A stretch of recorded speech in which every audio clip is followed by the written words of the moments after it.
Hi, welcome to my channel. All updates for you. First time channel க்கு வரவங்க மறக்காம subscribe பண்ணிக்கோங்க. இந்த வீடியோல DRB interview preparation வீடியோ தான் வந்து பார்க்க போறோம். இப்போ நீங்க ஸ்கிரீன்ல பார்க்கிறது பாத்தீங்கன்னா 2020 எக்ஸாம் எழுதி இன்டர்வியூக்கு செலக்ட் ஆன ஸ்டூடண்ட் இன்டர்வியூ போயிட்டு அவருக்கு என்னென்ன क्वेश्चनலாம் கேட்டிருந்தாங்க அப்படின்ற மாதிரி எனக்கு கமெண்ட் செக்ஷன்ல வந்து சொல்லியிருந்தாரு.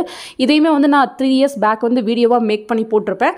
ஸோ அந்த ஸ்கிரீன்ஷாட்டை தான் இப்போ உங்க கூட நான் வந்து ஷேர் பண்றேன். ஸோ இந்த ஸ்டூடெண்ட் பாத்தீங்கன்னா ஐ திங்க் நீலகிரி டிஸ்ட்ரிக்ட்ல வந்து எக்ஸாம் வந்து அட்டன் பண்ணாரு.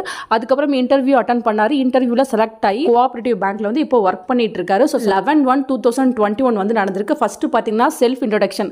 ஸோ நீங்க இன்டர்வியூ போகும்போது ஃபர்ஸ்ட் உங்ககிட்ட செல்ஃப் இன்ட்ரோடக்ஷன் வந்து கேட்பாங்க. அதுக்கு வந்து நீங்க ஷார்ட்டா ப்ரிப்பேர் பண்ணிக்கோங்க. நெக்ஸ்ட் பாத்தீங்கன்னா PACB லோன்ஸை பத்தி கேட்டிருக்காங்க, ஜுவல் லோனை பத்தி கேட்டிருக்காங்க, interest for agriculture crop loan and jewel loan அதை பத்தி கேட்டிருக்காங்க. ஸோ என்னென்ன இன்ட்ரெஸ்ட் இருக்கும், அக்ரிகல்ச்சருக்கு எவ்வளோ இருக்கும், அதே போல பாத்தீங்கன்னா ஜுவல்லரி லோனுக்கு எவ்வளோ இன்ட்ரெஸ்ட் இருக்கும் அதை பத்தி கேட்டிருக்காங்க. முக்கியமான கொஸ்டின், இன்டர்வியூ அட்டன் பண்ணவங்கள 75% மெம்பர் கிட்ட கேட்டது பார்த்தீங்கன்னா ட்ரையல் பேலன்ஸ்னா என்ன, பேலன்ஸ் ஷீட்னா என்ன, இந்த கொஸ்டினை வந்து கண்டிப்பாக கேட்பாங்க. ஸோ நீங்கள் வந்து அதை நல்லா வந்து ப்ரிப்பேர் பண்ணிக்கோங்க. இந்த ஸ்டூடெண்ட் கிட்டையும் பார்த்தீங்கன்னா ட்ரையல் பேலன்ஸ்னா என்ன, brief explanation to balance sheet அதை பற்றி கேட்டிருக்காங்க. ஸோ அவர் வந்து பிகாம் ஸ்டூடெண்ட்னால அவருக்கு கேட்டிருக்காங்க. மற்ற டிஸ்ட்ரிக்ட்லையுமே பார்த்தீங்கன்னா இந்த கொஸ்டினை வந்து எல்லாருக்கிட்டவே காமனாக கேட்டிருக்காங்க.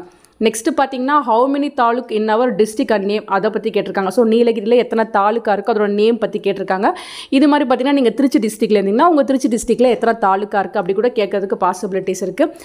நெக்ஸ்ட் பார்த்தீங்கன்னா how many assembly constitution in our district அப்படின்னு கேட்டிருக்காங்க. நெக்ஸ்ட் பார்த்தீங்கன்னா வைல்ட் லைஃப் சாங்சுவரி அதை வந்து கேட்டிருக்காங்க. ஏன்னா அவர் வந்து ஊட்டியில் இருக்கிறதுனால இந்த மாதிரி கொஸ்டின் வந்து அவருக்கு கேட்டிருக்காங்க. பாரதியார் யூனிவர்சிட்டி திருவள்ளூர் யூனிவர்சிட்டிலாம் எந்த பிளேஸில் இருக்குது அப்படின்ற மாதிரி கேட்டிருக்காங்க. பாரதியார் யூனிவர்சிட்டி வந்து கோயம்புத்தூரில் இருக்குது. ஸோ இந்த மாதிரி இப்போ பாரதாசன் யூனிவர்சிட்டி பார்த்திங்கன்னா திருச்சி டிஸ்ட்ரிக்டில் இருக்குது. தமிழ்நாடு ஓப்பன் யூனிவர்சிட்டி வந்து சென்னையில் இருக்குது. அண்ணா யூனிவர்சிட்டி சென்னையில் இருக்குது. ஸோ இந்த மாதிரி பேசிக்காக ஒரு 10 யூனிவர்சிட்டி தான் மோஸ்ட்லி இருக்குது. ஸோ அந்த யூனிவர்சிட்டியில் எங்கெங்கே இருக்குன்னு தெரிஞ்சு வச்சுக்கோங்க. நெக்ஸ்ட்டு பார்த்திங்கன்னா லயபிலிட்டி அசெட் அப்படின்னா என்னென்னு எக்ஸ்ப்ளனேஷன் பண்ண சொல்லியிருக்காங்க.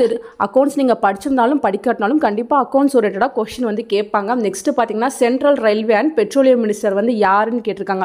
ஸோ இது போல் பார்த்தீங்கன்னா பொலிட்டிக்கலாகவும் உங்களுக்கு கேட்பாங்க. ஸோ இந்த மினிஸ்டர் யார், தமிழ்நாட்டில் பார்த்தீங்கன்னா பால்வளத்துறை அமைச்சர் யார், கோஆபரேட்டிவோட ஹெட் யார், இந்த மாதிரி கண்டிப்பாக கொஸ்டின்ஸ்லாம் கேட்பாங்க. நெக்ஸ்ட் கமெண்ட்ல கண்டினியூஷனும் போட்டிருக்காரு. How many kind of tribal in your district அப்படின்னு கேட்டிருக்காங்க. ஸோ அவர் பார்த்தீங்கன்னா ஹில் ஸ்டேஷனில் இருக்கிறதுனால இந்த மாதிரி கொஸ்டின்ஸ்லாம் வந்து கேட்டிருக்காங்க. நெக்ஸ்ட் பார்த்தீங்கன்னா who is the first lady defence minister in India இந்த கொஸ்டினை வந்து கேட்டிருக்காங்க. நெக்ஸ்ட் பார்த்தீங்கன்னா who is the finance minister in India. So நீங்களே பார்த்தாலே தெரியும் நிறைய மினிஸ்டர்ஸ் நேம்லாம் வந்து கேட்டிருக்காங்க. நெக்ஸ்ட் பார்த்தீங்கன்னா repo rate and reverse repo rate explain இந்த கொஸ்டினும் பார்த்தீங்கன்னா நிறைய பேர் வந்து இந்த கொஸ்டினை வந்து கேட்டிருக்காங்க அப்படின்ற மாதிரி 3 years பேக் வந்து சொல்லியிருந்தாங்க. நெக்ஸ்ட் பார்த்தீங்கன்னா who is the CEO in Google, கூகுளோட சிஓ யாருன்னு கேட்டிருக்காங்க. சுந்தர் பிச்சை எல்லாருக்குமே தெரியும், இப்போ வரை அவர் தான் இருக்காரு. நெக்ஸ்ட் பார்த்தீங்கன்னா today special day to you know அப்படின்னு கேட்டிருக்காங்க. நீங்கள் இன்டர்வியூ அட்டன் பண்ண போகிற டேட்டில் வந்து ஏதாவது வந்து பிக் டே இருக்கான்னு பார்த்துக்கோங்க. சச் ஒரு தலைவர்களோட பர்த்டே, டெத் டே, இந்த மாதிரி வேறு ஏதாவது டேஸ் எதுவும் இருக்கான்னு நீங்கள் வந்து பார்த்து வச்சுட்டு போங்க. மேபி அது மாதிரி கூட கேட்க பாசிபிலிட்டிஸ் இருக்குது. ஸோ ஒரு பர்சன் கிட்ட பார்த்தீங்கன்னா இவ்வளோ கொஷின்ஸ் கேட்டிருக்காங்க. மேபி அவர் வந்து நல்லா எல்லா கொஷினுக்கும் அட்டன் பண்ணியிருக்கலாம். அதனால தான் வந்து அவருக்கு ஜாப் கிடச்சிச்சு. இன்னும் சொல்ல போனால் அவர் மணி வந்து எதுவுமே வந்து கொடுக்கல. ஸோ நல்லா எக்ஸாம் எழுந்தார், நல்லா இன்டர்வியூ அட்டன் பண்ணார். அதே போல் பார்த்தீங்கன்னா அவருக்கு ஜாபும் கிடச்சிச்சு. ₹1 கூட அவர் வந்து பே பண்ணல. இன்கேஸ் அவர் வந்து சொல்லியிருந்தார் மணி எதுவும் கேட்டாங்கன்னா நான் ப்ராப்ளம்லாம் பண்ணுவேன் அப்படின்ற மாதிரி கூட நிறைய டிஸ்கஸ் பண்ணியிருந்தார். பட் அவர்கிட்ட மணி எதுவும் கேட்காம அவருக்கு வந்து ஜனவரியிலே வந்து போஸ்டிங் கிடச்சிருச்சு. ஐ திங்க் ஃபெப்ரவரியில் வந்து அவர் ஜாயின் பண்ணார். நீங்கள் என்னோட வீடியோஸ்லேயே பார்த்தீங்கன்னா கமெண்ட் செக்ஷனில் இவர் கமெண்ட் பண்ணியிருப்பார். தேவைப்பட்ட அவர்கிட்ட வந்து டிஸ்கஸ் பண்ணி பார்த்துக்கோங்க ஃப்ரெண்ட்ஸ். ஸோ இது போல் பார்த்தீங்கன்னா நிறைய பேர் இன்டர்வியூ போயிட்டு 3 years பேக் இது போல் நிறைய கொஷின்ஸ் வந்து எனக்கு ஷேர் பண்ணியிருந்தாங்க. எல்லாமே நான் வீடியோஸாக போட்டிருக்கேன். ஸோ அப்கமிங் வீடியோஸ்லேயும் அதெல்லாம் எடுத்து நான் உங்களுக்கு அப்லோட் பண்ணுறேன் ஃப்ரெண்ட்ஸ்.